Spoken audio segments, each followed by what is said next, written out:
Well, welcome back to Toyota Sports Talk. We continue to shine the spotlight on the Washington Spirit. The season is right around the corner. Joined now by no longer Tara McKeown, but it's now Tara Rudd. Got married in the offseason. Great defender for the Spirit. Tara, appreciate your time. Thank you for having me. That was always the hardest last name, I'm just going to tell you. I know. But no one ever really got it right. But now you got the Rudds. What is that like to have that on the jersey now?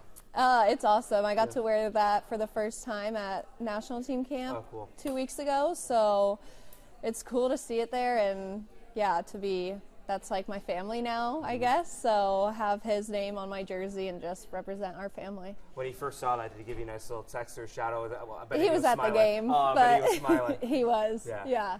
So awesome. Well, congratulations. Thank you. That's a great step, obviously. But professionally, another congratulations. New contract. Let's go, Tara. How's that feel? It feels amazing to start the season with the belief that Spirit has in me, and just knowing that I'll be here for 3 more years in this organization, and I'm just so excited to see what we can accomplish. Your growth has been amazing, because if I remember when you first started, you were not a defender. Like, you were moving right? Like, it's been amazing of how you've adapted to becoming one of the premier defenders in the league. How did you do that? Like, how has that transition been?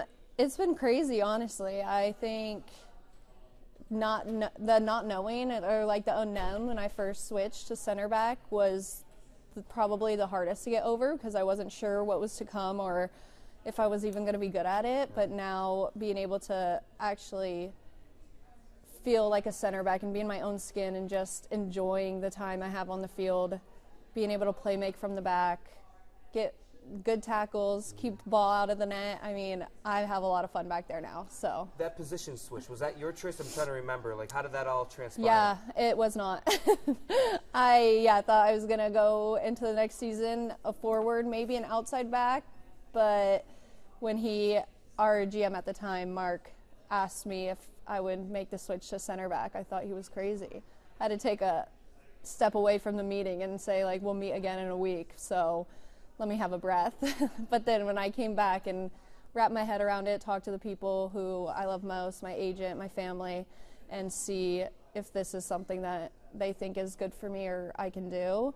And everyone had that belief in me, so then I just fully embraced it. At that moment, at that time, I'm sure you're probably scared. Like, there's a lot of unknowns. So why do you think your skill set fit to where you are perfectly today? I think just first off, strength and build, and maybe some speed that you could use at center back. My positioning and just being able to play with the ball under my feet as a forward, like you're used to one-touch passes or having to take on defenders, so you usually have like pretty good feet. I think he saw those traits in me, and just, I mean, maybe some coachability in there as well. Once I fully embraced it and finally started learning the center back roles, I think that's when that switch started to make sense. So now you're number 6. I think that was a good decision. Yeah, definitely. I think it was a great decision.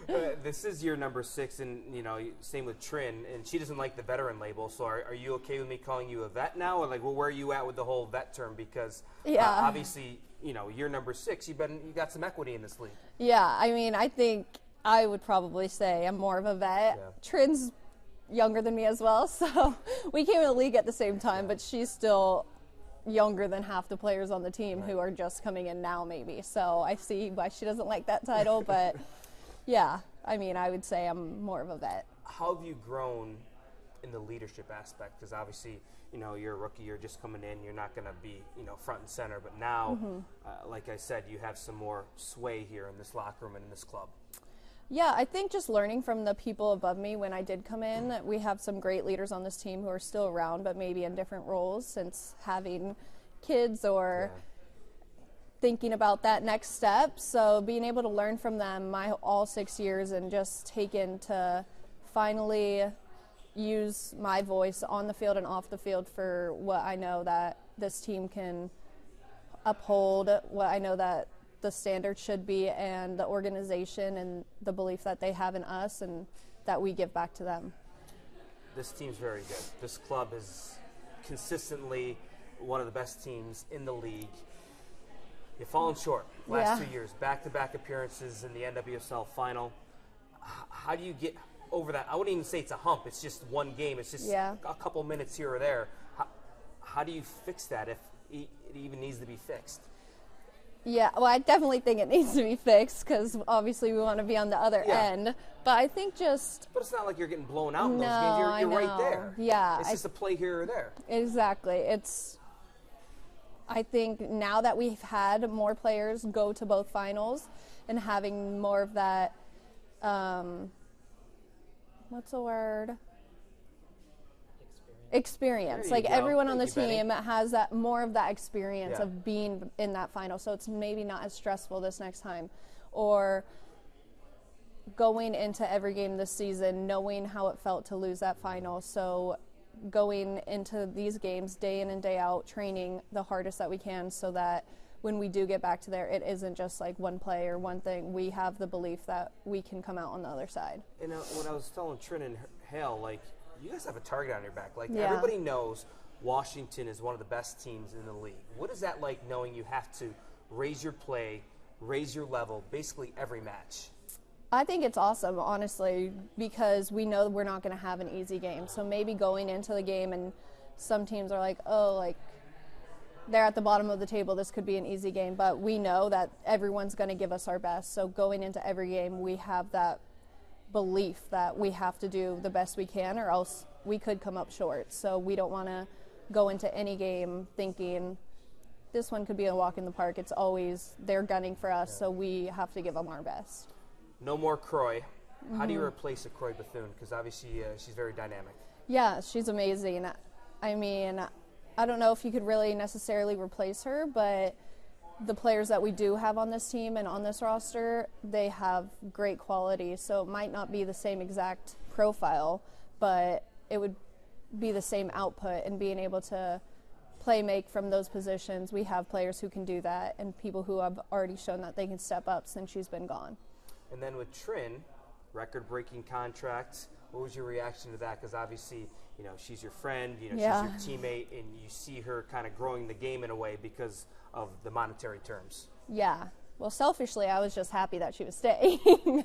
So there was that relief first because the whole offseason I was asking her, when are you going to – I knew she was going to resign, but I'm like, when are you going to sign? Like, was she like not really responding, like, I don't know what I'm going to do, I don't know what's going to happen? Yeah, I mean, she was kind of telling me, but obviously there's a process that went into that record-breaking deal, and just for her to set the forefront of where this league is going and where women's sports are going, I think is amazing. So being able to pave that way for the rest of the people coming after her. You getting some more coffees or dinners out of her now? Why not? I know, right? Come on. That's good. And for you personally, you're obviously at an elite level. How do you get to the next level? Is there a next level for you to kind of raise your game personally? Oh, yeah. There's always a next level. I think once you stop thinking there's a next level is when you just kind of plateau and maybe fall off. So always trying to push myself to be better in little aspects, whether it's completing that final pass or being better positioning in the box, defending. There's always little things that you can improve. I'm trying to remember, when you first started, were you playing at the Soccerplex in Maryland?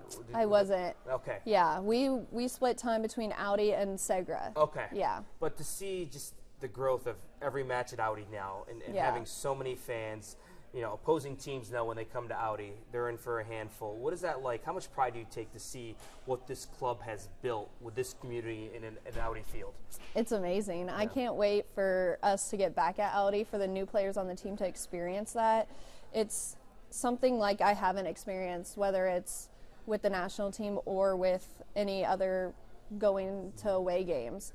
Audi's field is just more electric and more energized. They give us the strength that we need to keep pushing on throughout the game, and you just feel when you step out onto that field like the love they have for us, and we love them for that. It's a special place. And we'll end with this, Tara.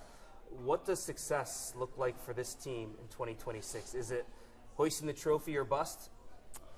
Yeah, I definitely think so. I mean, third time's a charm, right? We need to print that on a T-shirt. Yeah. Third time's a charm. Yeah. Tara Rudd, no longer Mickey-owned. Tara Rudd, star defender for Thank you Washington so much. Spirit. Appreciate your time as always. Thank you. Much more to come. Some final thoughts coming your way next on Toyota Sports Talk. Stay with us.